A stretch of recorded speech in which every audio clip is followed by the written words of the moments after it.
안녕하십니까? 가정의학과 전문의 박선영입니다.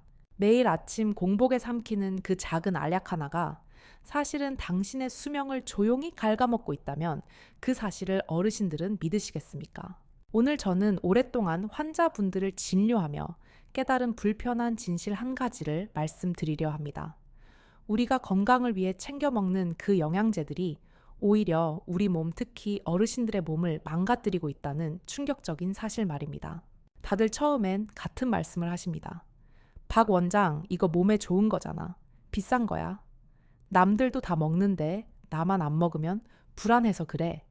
그렇게 시작된 아침의 작은 습관이 어느새 하루의 가장 중요한 의식이 됩니다. 안 먹으면 불안하고 먹으면 안심이 됩니다. 하지만 그 안심이 가장 무서운 적이 될 수 있습니다. 시간이 지날수록 몸은 예전 같지 않습니다. 분명히 좋은 것을 챙겨 먹는데도 피로는 더 깊어지고 속은 더부룩하며 잠자리는 불편해집니다. 대부분은 그 신호를 나이 탓으로 돌립니다. 이제 나이가 60이 넘었으니 그렇지. 이만하길 다행이지. 그렇게 스스로를 위로하며 오늘도 무심코 알약 한 줌을 삼킵니다. 제가 진료실에서 만난 한 어르신이 계셨습니다. 매일 아침 식탁 위에 10가지가 넘는 영양제를 색깔별로 곱게 정리해두고 드시던 분이셨죠. 그것이 당신의 건강을 지키는 부적이라 믿으셨습니다. 하지만 그분은 결국 간 기능 저하로 입원하셨습니다. 그분은 저에게 이렇게 말씀하셨습니다. 좋은 줄만 알았어요. 비싼 돈 주고 산 건데 이게 내 간을 이렇게 망가뜨릴 줄은 몰랐습니다. 그 목소리에 담긴 것은 후회가 아니었습니다. 그것은 굳게 믿었던 것에 대한 깊은 배신감과 두려움이었습니다. 이것은 결코 남의 이야기가 아닙니다. 우리는 약과 영양제를 혼동하고 있습니다. 약은 명확한 치료 목적을 가집니다. 병의 원인을 제거하기 위해 정해진 용량과 기간을 반드시 지켜야 하는 강력한 성분입니다. 잘못 사용하면 독이 되기에 의사의 처방이 필요합니다. 하지만 영양제는 보조 수단일 뿐입니다. 부족한 영양을 채우는 관리의 도구이지 병을 고치는 치료제가 아닙니다. 그런데 우리는 이 둘을 같은 것으로 착각합니다. 몸이 피곤하면 비타민을 2알, 3알 더 먹고 무릎이 시큰거리면 글루코사민을 몇 달째 먹습니다. 좋은 것이니 괜찮다고 스스로를 합리화하지만 사실은 몸이 감당하지 못하는 화학 성분이 간과 신장에 차곡차곡 쌓이고 있는 것입니다. 음식은 다릅니다. 밥과 채소는 자연 그대로의 물질입니다. 우리 몸은 수만 년의 진화를 통해 음식 속 영양소를 필요한 만큼만 흡수하고 나머지는 자연스럽게 배출하는 지혜를 터득했습니다. 몸이 스스로 선택하고 조절하는 것입니다. 하지만 알약은 다릅니다. 고도로 농축된 단일 성분이 몸이 선택할 틈도 없이 조절할 여유도 없이 한꺼번에 혈액 속으로 밀려 들어옵니다. 이 엄청난 화학적 부담을 처리하는 곳이 바로 어르신들의 간과 신장입니다.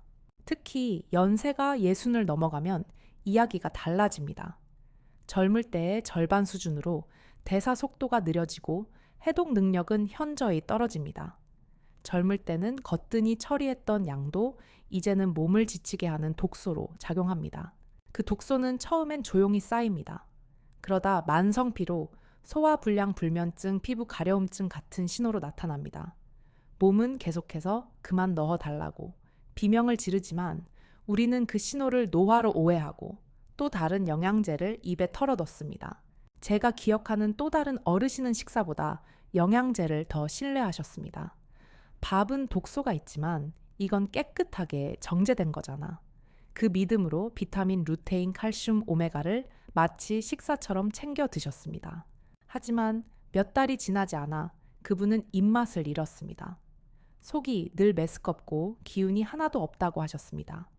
검사 결과는 간 수치와 신장 수치의 동반 상승이었습니다.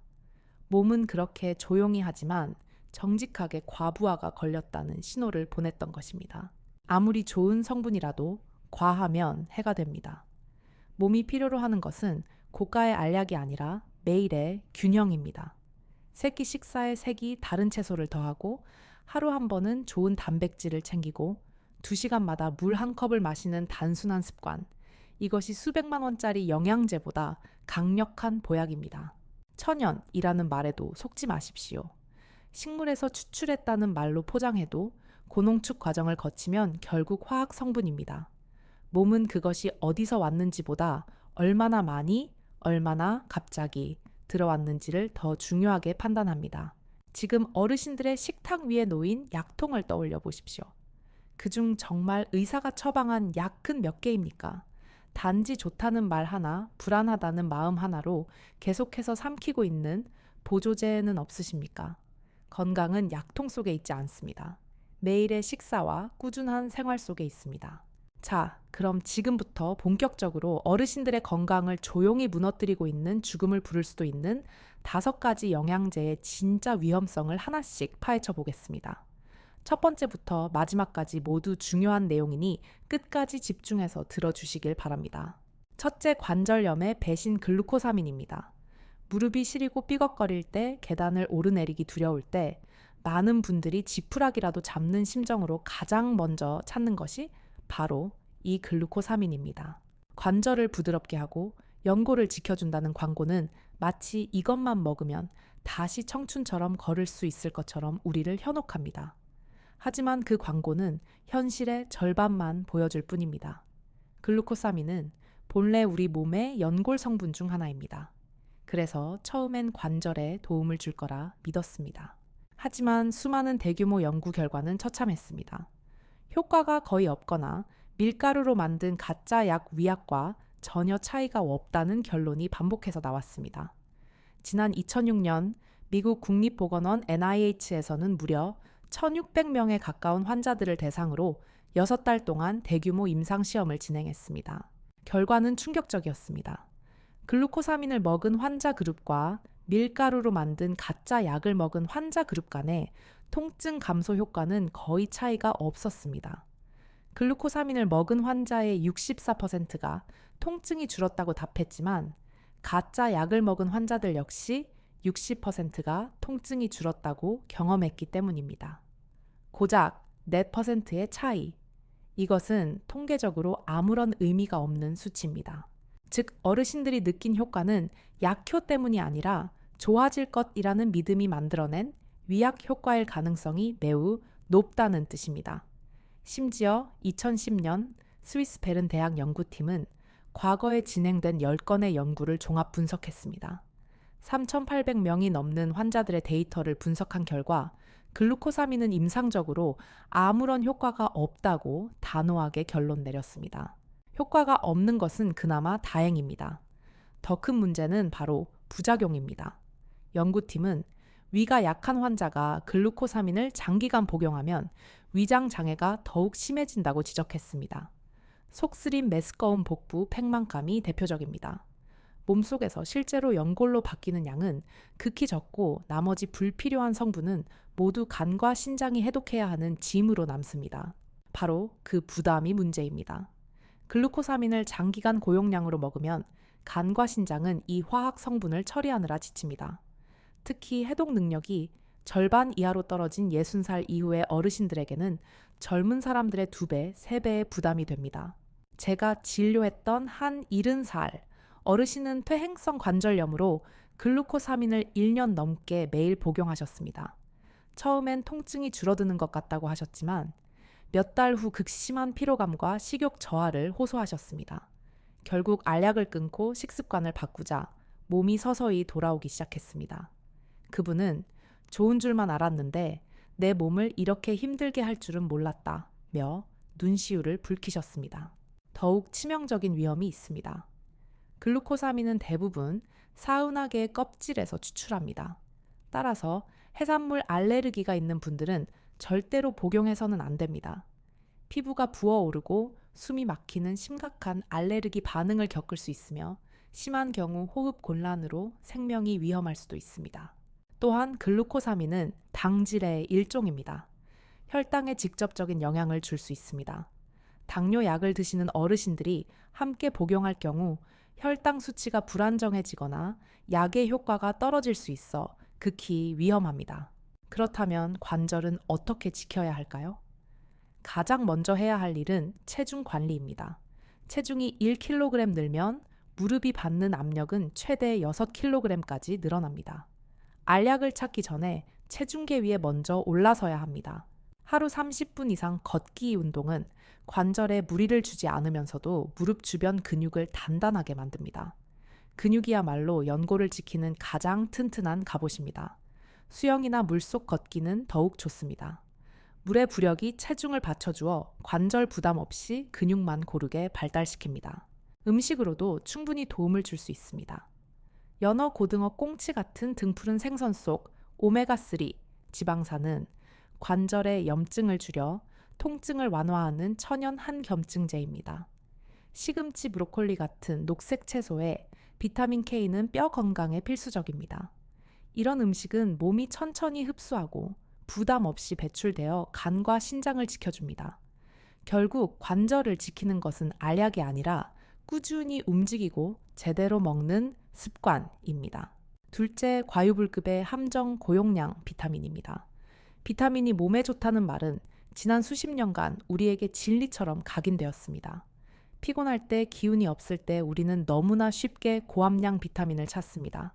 하지만 문제는 많이 먹으면 더 좋을 것이라 믿는 그 위험한 생각입니다. 비타민은 부족하면 결핍증을 일으키지만 많다고 해서 건강을 더 증진시키는 것은 절대 아닙니다.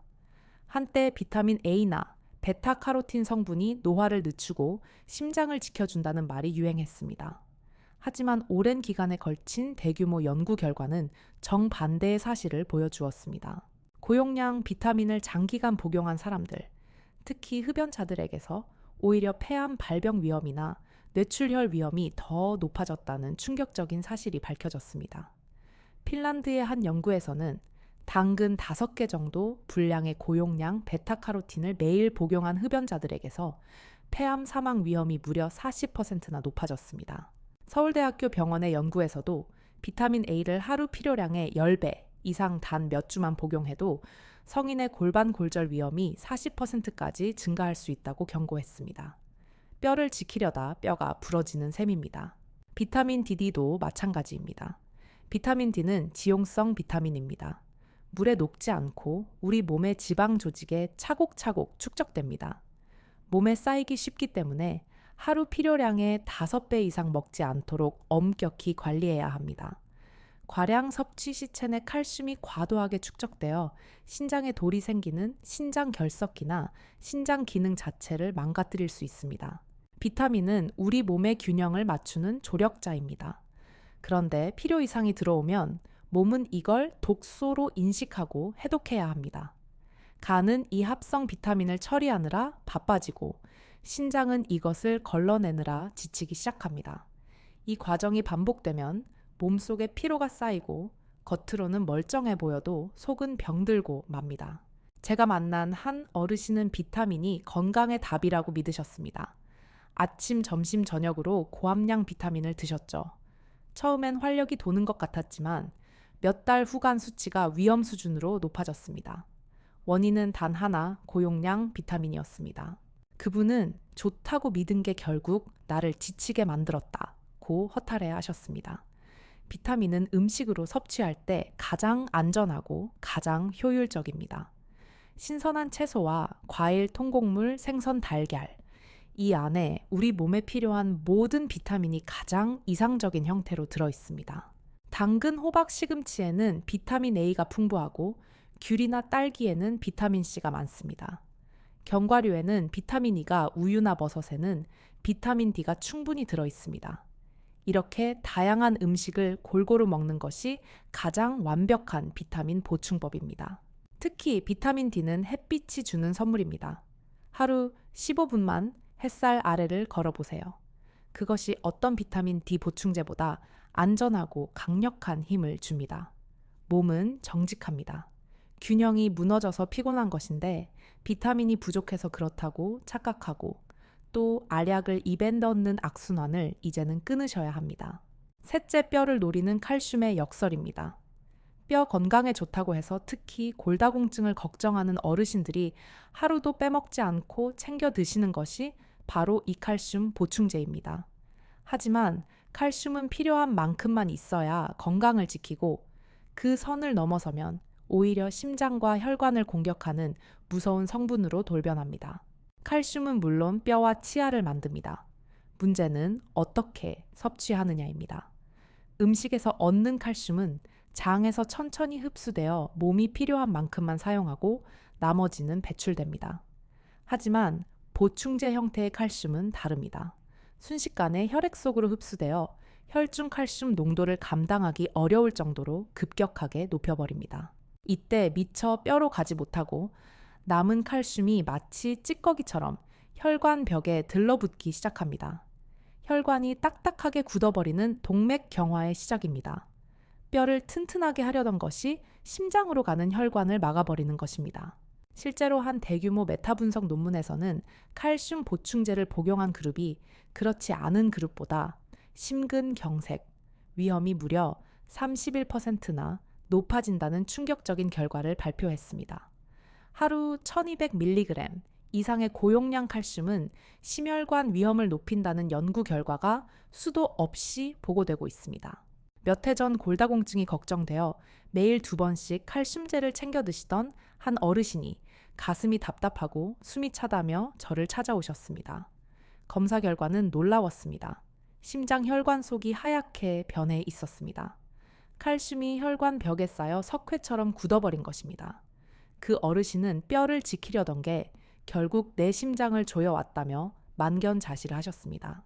필요 이상으로 들어온 칼슘은 신장에도 치명적인 부담을 줍니다. 간과 신장에서 걸러지지 못하고 남은 칼슘이 신장에 남아 돌처럼 굳어지면 극심한 통증을 유발하는 신장 결석이 됩니다. 한번 생기면 재발도 잘 되고 심한 경우 신장 기능을 영구적으로 망가뜨립니다. 특히 부갑상선 기능 항진증이 있는 분들은 칼슘 보충제가 독약이 될 수 있습니다. 이 병은 혈액 속 칼슘 농도를 높이는데 여기에 칼슘제까지 먹으면 혈중 칼슘 농도가 위험할 정도로 높아져 오히려 뼈에서 칼슘이 빠져나가는 골다공증이 악화되는 모순이 발생합니다. 가장 좋은 칼슘 보충법은 단연 음식입니다. 멸치, 두부, 시금치, 미역국, 우유, 요구르트. 우리 식탁에 자주 오르는 음식들만으로도 칼슘은 절대 부족하지 않습니다. 특히 멸치는 칼슘과 비타민 D가 함께 있어 흡수율이 높고 부작용이 없습니다. 그리고 아까 말씀드린 햇빛입니다. 하루 15분의 산책은 몸이 스스로 비타민 D를 만들게 하여 칼슘이 혈관이 아닌 뼈로 가도록 돕습니다. 결국 뼈 건강은 한 가지 성분이 아니라 골고루 먹고 움직이고 햇빛을 쬐는 세 가지의 균형으로 만들어집니다. 칼슘제는 반드시 의사와 상담 후에 정해진 기간만 드셔야 하는 약이지 평생 먹는 밥이 아닙니다. 넷째 혈관을 위협하는 오메가 지방입니다. 오메가 지방, 특히 오메가3는 마치 만병통치약처럼 알려져 있습니다. 혈관을 깨끗하게 하고 피를 맑게 하며 심장과 뇌까지 지켜준다고 해서 아침마다 한두 알 챙겨 드시는 분들이 정말 많습니다. 오메가3는 적당하면 분명 도움이 됩니다. 하지만 지나치면 오히려 피를 탁하게 만들고 몸의 균형을 무너뜨립니다. 많은 어르신들이 혈관에 좋다길래 꾸준히 드시다가 어느 날부터 멍이 잘 들거나 코피가 자주 나는 경험을 하십니다. 이것은 피가 너무 묽어지면서 몸의 혈액 응고 기능이 약해졌기 때문입니다. 미국 식품의약국 FDA에서는 혈소판 수치가 낮은 사람은 오메가3 영양제를 먹지 말라고 권고합니다. 심장을 지키려다 오히려 작은 상처에도 피가 멈추지 않는 출혈성 질환의 위험에 노출되는 것입니다. 특히 위험한 것은 약물 상호작용입니다. 심장이나 뇌혈관 질환으로 항근고제 와파린 등 아스피린을 장기간 복용하시는 어르신들이 정말 많습니다. 이런 분들이 고용량 오메가3를 함께 먹으면 약효가 중복되어 출혈 위험이 기하급수적으로 높아집니다. 사소한 충격에도 뇌출혈이 발생할 수 있는 아주 위험한 상황이 초래될 수 있습니다. 오메가 지방의 종류도 문제입니다. 시중에는 오메가3, 6, 9이 함께 들어있는 복합 제품이 많습니다. 하지만 현대인의 식단은 옥수수유 콩기름 등 값싼 식용유를 통해 이미 오메가6를 과도하게 섭취하고 있습니다.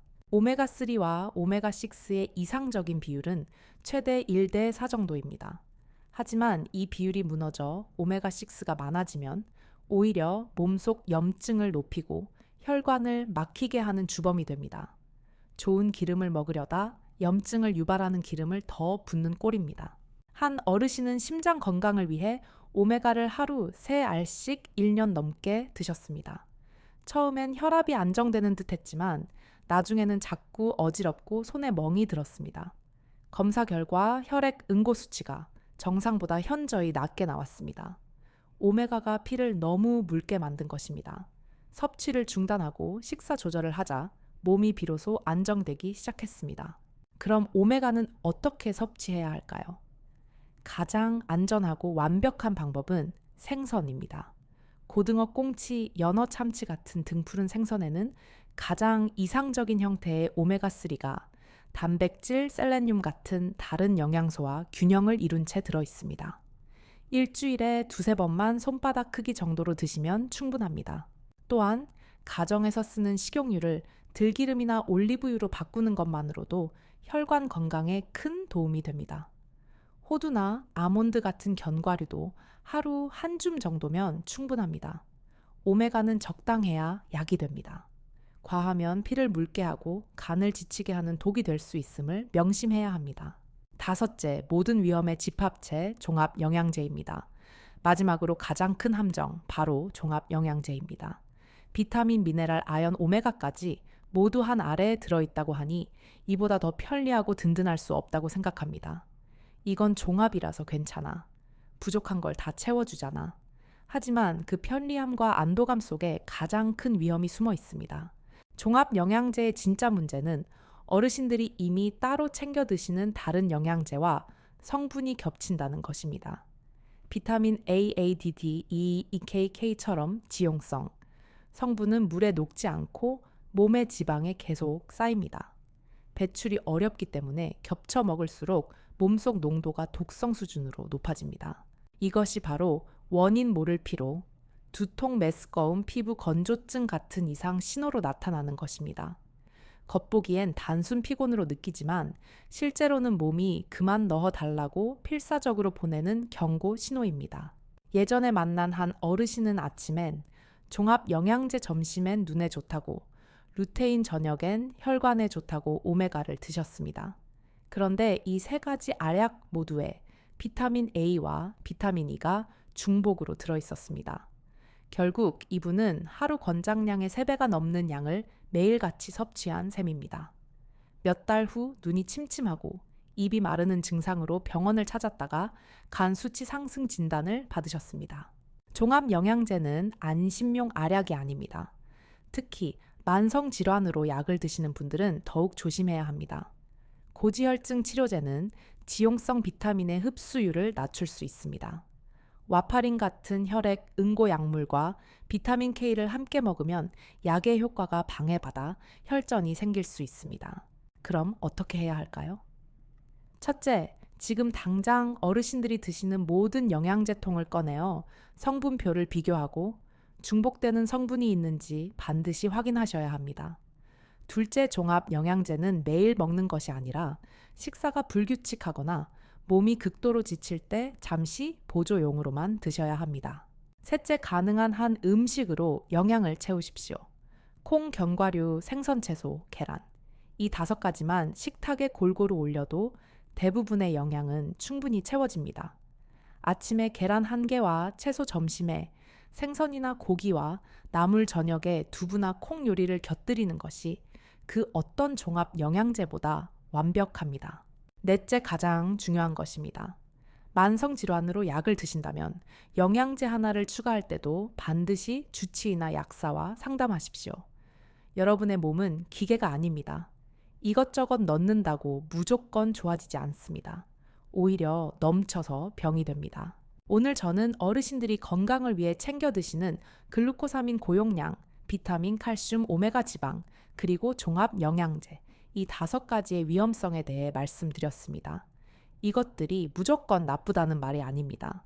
다만 필요 이상으로 균형 없이 드시는 것이 문제라는 것입니다.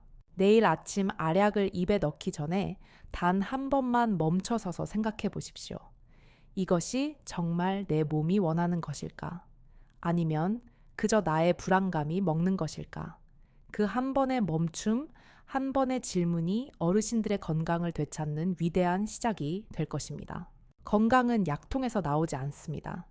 매일 먹는 밥 한 그릇 햇빛 아래 걷는 30분 따뜻한 물 한 컵. 이런 소박한 습관들이 모여 진짜 건강을 만듭니다. 이제 약통을 내려놓고 어르신들의 식탁을 돌아보십시오. 그곳에 진짜 답이 있습니다.